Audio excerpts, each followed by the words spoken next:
ధర్మశాస్త్ర సంబంధమైన పండుగలు ఆచరించవలసిన అవసరం లేదు. అలాగే అమావాస్యను ఆచరించవలసిన అవసరం లేదు. శనివారం విశ్రాంతి దినం, అది ఆచరించవద్దు.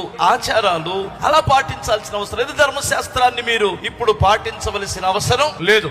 ఇవన్నీ కూడా ఎవరిలో నెరవేర్చబడినవి? క్రీస్తులో నెరవేర్చబడినవి. ఇప్పుడు మనం ఎవరిని కలిగి ఉండాలి?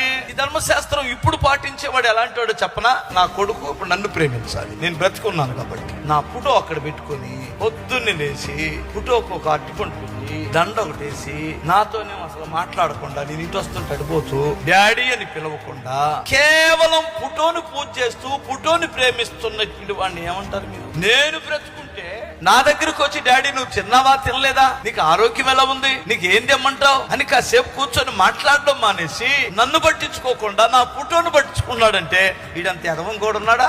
ధర్మశాస్త్రం పాటించేవాడు ఎవడంటే తండ్రిని పక్కన పెట్టి తండ్రి ఫోటోకు దండలేసి